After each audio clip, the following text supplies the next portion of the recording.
Hello from Zeros, my name is Bogdan, you're on channel Smart Zeros, and today I tell you about Nokia N-Gage. Thank you, you heard him. So let's get time machine started. Time is like a river that has turned into ice. With these crystal palaces we will build a new world. Smart Zeros is a space where we rule the time, rather than the other way around. Zeros has no past, they simply move to Smart Zeros. Starting with a story about such an unusual phenomenon in the mobile industry as Nokia N-Gage, or on the slang Gaga, it's impossible not to mention what its origins are. Where exactly did the idea of creating such a wonderful invention come from? Because it didn't happen in an instant. Nokia was on its journey to the release of this legendary machine in a long and meaningful way.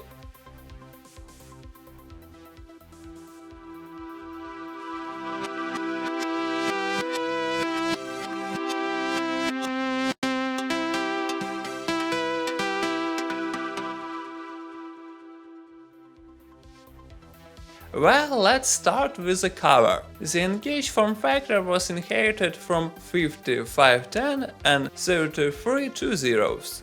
The first Alice can be compared to my Russian-speaking project Smart Zeros. It was a great product for testing your stride, but real things were ahead of you.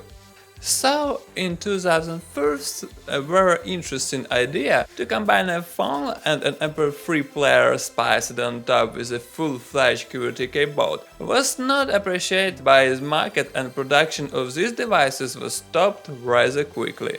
Therefore, as a separate phone, 5510 may not be remembered by the consumer, but the impact it has is undeniable.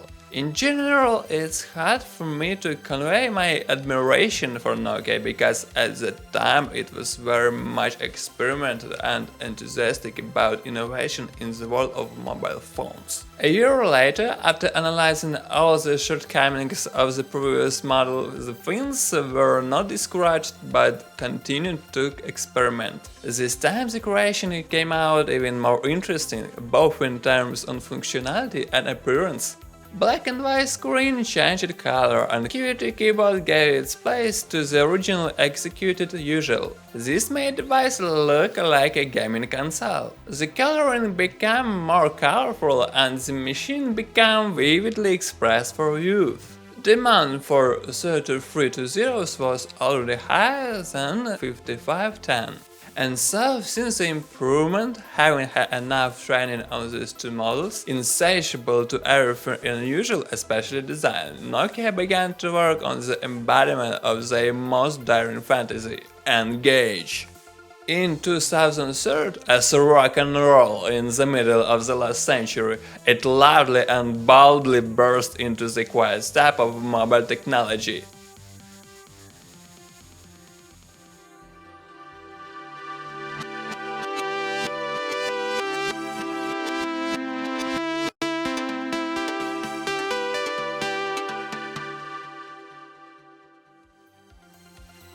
As for the stuff in Gaga, unlike its two ancestors in design, is a real smartphone and runs on Symbian OS version 6.1. It's noteworthy that it lacks a camera, as if emphasizing the calling of the machine for games.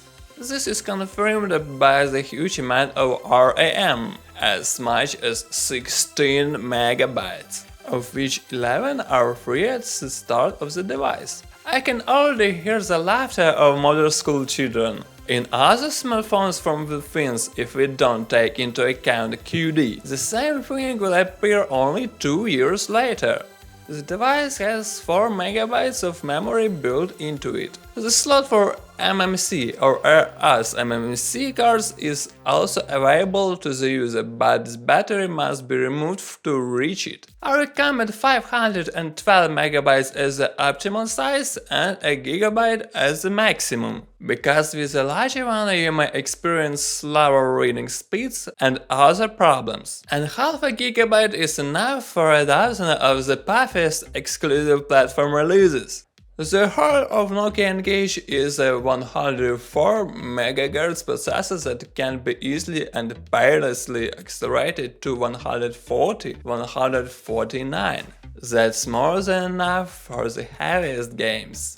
And thanks for that a good man under the nickname ZG who created the overclocking program itself. The device also has the best 2.1-inch TFT screen with 176 to 208 pixels resolution possible at that time. The latter can show 4096 colors.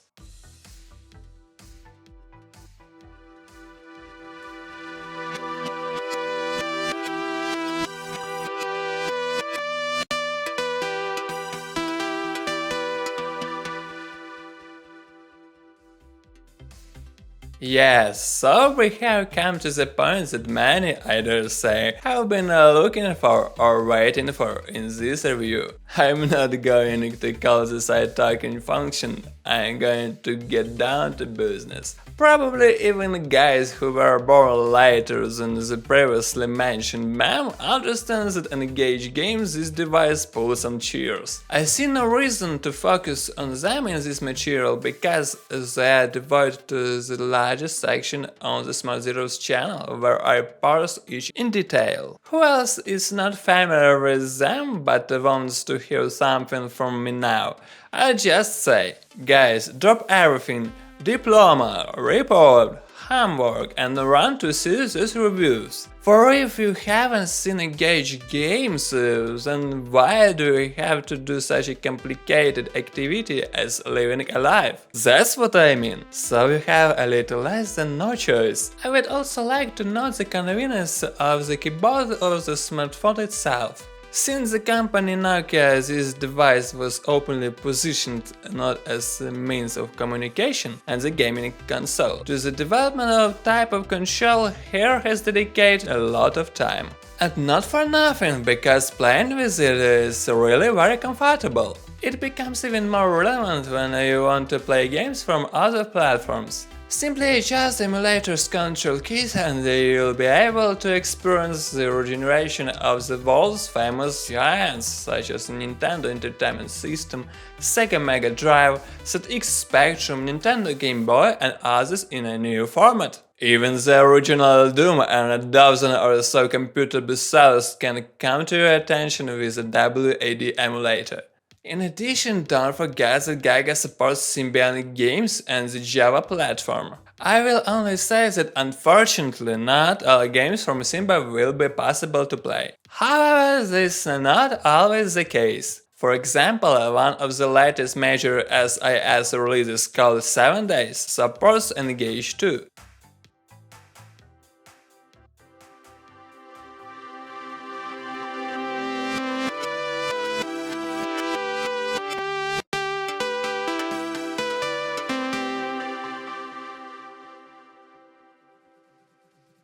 First, I would like to mention the original headphone input. Gaga uses two 2.5mm connectors at the same time, one 3-pin for left and right headphone channel and one 4-pin for microphone and headset button. This device supports many formats and with additional software turns into a multimedia monster, by the standards of its era of course. Video can be watched in AVI, MP4 and 3GP. Special mention is also made of the possibility of sound reproduction. I mean not only the player but also the quality of the very sound of the speakers and the headset. In headphones the sound is really not inferior to modern devices. And all thanks to the fact that MP3 and AAC playback has a separate chip here. In addition to the formats mentioned above, WAV, AMR and R and G are also suitable for listening to music, and the built-in player is really so high quality that I don't see any special sense in third-party applications. It's kind of embarrassing to mention MIDI support, and if you install additional codecs, you can also put OGG with WMA on the ringtone.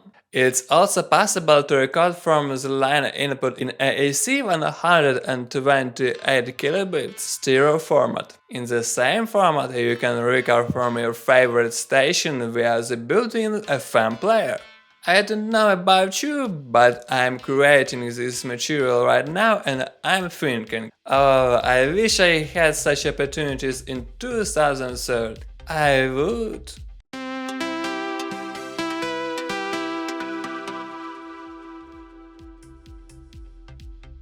I would like to mention at once a rather funny policy of Nokia to the lack of infrared port for many of its smartphones. It's kind of indicator of blue blood, and if you need to exchange some files with the owners of more modest devices that don't have a Bluetooth channel but have an IR port, sorry. The second rather funny feature of Gaga was the location of the speaker on the side panel. The designers themselves considered this an advantage of the device because, thanks to this focus, the user allegedly did not dirty the screen but eat ear. This gave birth to a whole era of side-talking meme. You can use Bluetooth sync or mini USB cable in drive mode to communicate with your computer. You can also play N-Gage games with friends thanks to Bluetooth. Internet access is provided through WAP and GPRS technology.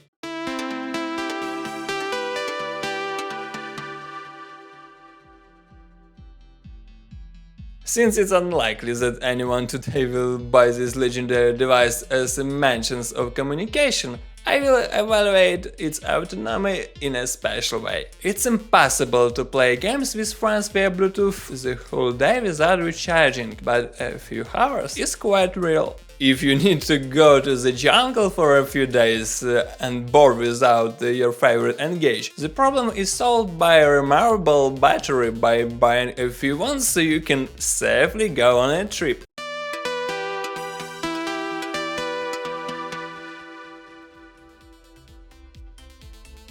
Nokia N-Gage is a fully-fledged living museum of the gaming industry that you can and should immerse yourself in while you have the opportunity. After all, who knows how much more time will be available to buy this device. And without it, you won't be able to play those exclusive masterpiece games which I'm telling you about on the channel Smart Zeros.